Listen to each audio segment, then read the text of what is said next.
வெள்ளிக்கிழமை செவ்வாய்க்கிழமை வீடு வாசல்களை சுத்தம் செய்யலாமா? பூஜைக்கு பயன்படுத்தக்கூடிய பொருள்களை அதையும் சுத்தம் செய்யலாமா என்கிற கேள்வி நிறைய பேரிடத்துல இருக்கு. வெள்ளிக்கிழமை செவ்வாய்க்கிழமை அன்னைக்கு வீடை துடைக்கலாமா? வீடு முதல்ல துடைக்கலாமா?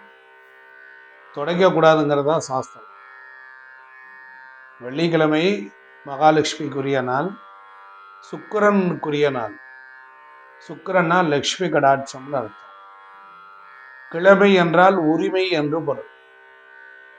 வெள்ளிக்கிழமை சுக்கிர பகவானுக்கு உரிய நாள்.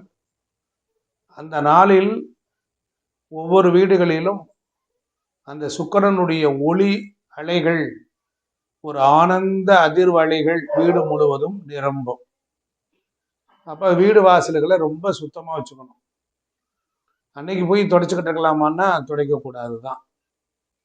நாங்க வேலைக்கு போறோம், முதல் நாளே நீங்க துடைக்க சொல்லுவீங்க, வீடெல்லாம் மாப்பு போட்டு தண்ணீர் வச்சு துடைக்கிறது அப்படின்னு சொல்லுவீங்க. நாங்க வேலைக்கு போயிட்டு வந்து ரெண்டு பசை பிடிச்சி வீடு வந்து சேர்றதுக்குள்ள வரைக்கும் எங்களுக்கு சிரமமா இருக்கு, என்னால முடியாது. அப்படி இருக்கும்போது நாங்க பண்ண முடியுமா? எப்படி சொல்லுங்க, இதுக்கு ஒரு வழி சொல்லுங்க. நடைமுறை சிரமம் எங்களுக்கு இருக்கு அப்படின்னா நீங்க என்ன பண்ணணும்னா, வெள்ளிக்கிழமை அன்று 6 மணிக்கு மேல வீடை துடைக்க கூடாது. அதுக்கு முன்னாலே கொஞ்சம் நீங்க ரிஸ்க் எடுத்து டயத்தை முன்னமே அதிகாலையில எழுந்து வீடு வாசல்களை சுத்தப்படுத்தணும். அப்படிதான் செய்யணும். அது அடிப்படை உண்மை.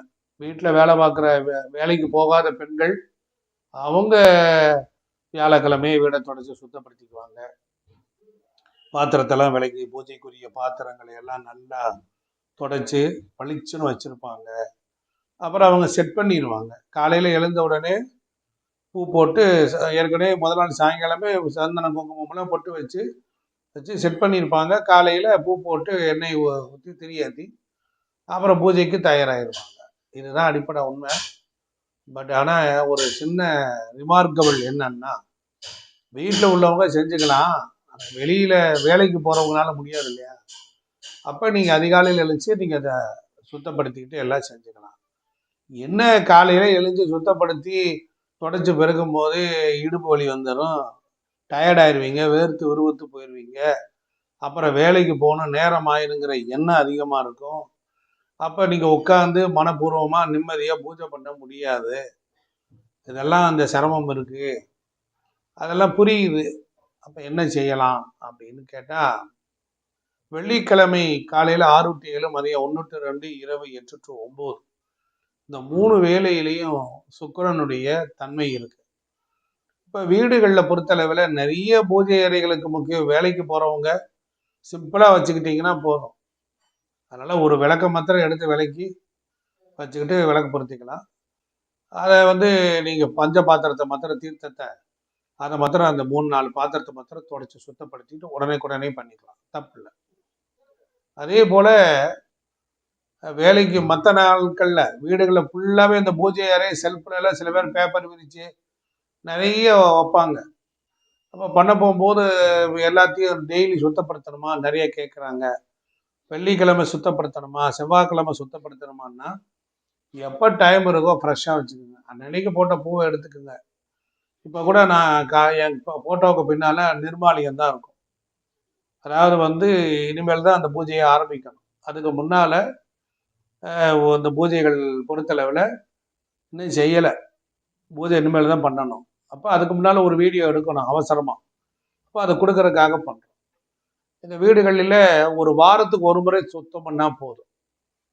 அதாவது டஸ்ட்டு அதிகம் வராமல் பார்த்துக்கணும். சுவாமி போட்டாவை நம்ம கை விரலால் அப்படி தொடச்சோம் அப்படின்னா அழுக்கு வரக்கூடாது, கையில் அழுக்கு ஒட்டக்கூடாது, அவ்வளோதான் சுத்தம். அதே மாதிரி ஏன் செவ்வாய்க்கிழமையும் வெள்ளிக்கிழமையும் மங்களகரமான நாளாக கருதுது. குடும்பமான அளவுக்கு முயற்சி பண்ணுங்க. முடியாத பொழுது நாம் உடன் சுத்தம் பண்ணிக்கலாம். அதெல்லாம் ஒன்றும் பெரிய குற்றம்லாம் வராது, இறைவன் தண்டிக்கலாம் மாட்டார். பொதுவாக இந்த பூஜை பொருட்கள் அதை சுத்தம் பண்ணலாமா அப்படின்னா, விளக்க பொருத்திக்கலாம். இப்போ வியாழக்கிழமை விளக்க சுத்தப்படுத்தணும் அப்படின்னா, வியாழக்கிழமைக்கு காலையில் விளக்கெல்லாம் ஏற்றிட்டு வீட்டுகளில் முடிச்சு ஒரு 10 to 12 மணிக்குள்ளார அதை சுத்தப்படுத்திக்கலாம் அந்த மாதிரி. அப்போ ஒவ்வொரு நாளும் விளக்கு எரியணும். விளக்கிட்டாருக்கு மெய்நெறி தரும், விளக்கின் முன்னே வேதனை மாறும், விளக்கை விளக்கும் விளக்குடையவர்கள் விளக்கவர் தாமே. ஒளிவலர் விளக்கேன்னு சொல்றார், இல்லக விளக்கது இருள் கெடுப்பதுன்னு சொல்றார்.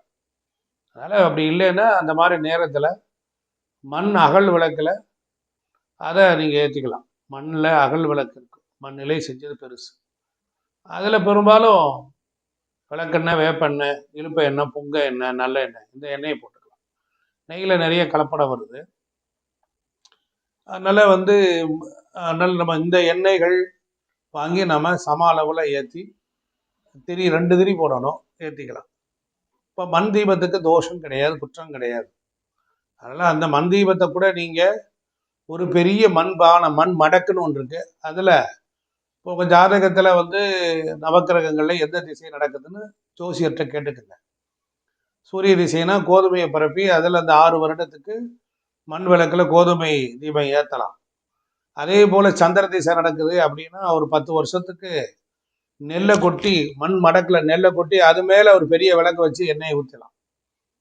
அப்புறம் செவ்வாய் திசை நடக்குது அப்படின்னா துவரை தானியத்தை கீழே போட்டு அது மாதிரி வைக்கலாம்.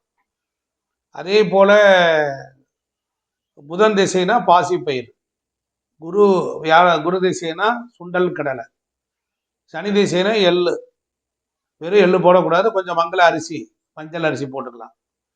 அதே போல் ராகுக்கு உளுந்து, கேதுவுக்கு கொள்ளு. இப்படி ஒரு பெரிய அகண்ட பாத்திரத்தில் அதில் மண்ணில்தே போட்டுக்கலாம், மண்ணுக்கு தோஷம் கிடையாது. அதை முடிஞ்சதுக்கப்புறம் இதை எப்போ மாற்றுறது அப்படின்னா ஒரு மாதத்துக்கு ஒரு தடவை அந்த தானியத்தை எடுத்து கொண்டுட்டு போய் நீர்நிலைகளில் போடலாம், இல்லைன்னா அதை தண்ணியில் ஊற வச்சு அதை பசுமாட்டுக்கு கொடுக்கலாம், ஏதோ ஒரு வகைகளில். அப்போ தீபங்கள் வாயிலாகவே நம்ம வீட்டில் ஒரு காஸ்மிக் ஜெனரேட்டர் உற்பத்தி ஆகுது. கிரகங்களை சமப்படுத்துவதற்கு நவதானியங்கள் அழகாக பயன்படும். கிரகம் எதுக்கு கட்டுப்படும்னா நவதானியத்திற்கு கட்டுப்படும். அதனால ஒவ்வொருவரும் நீங்க ஏதோ ஒரு வகைகளில ஜாதகத்துல இல்லை அப்படின்னா அந்த மாதிரி பண்ணிக்கலாம். இல்லை உங்களுக்கு லக்ஷ்மி கடாட்சம் வேணும் அப்படின்னா நிறைய மஞ்சள் கிழங்குகளை அது மேலே விளக்கேற்றலாம், துவரம்பருப்பு வச்சு விளக்கேற்றலாம், உப்புக்கல் வச்சு விளக்கேற்றலாம். அதே போல் நிறைய தீப வகைகள் இருக்கு.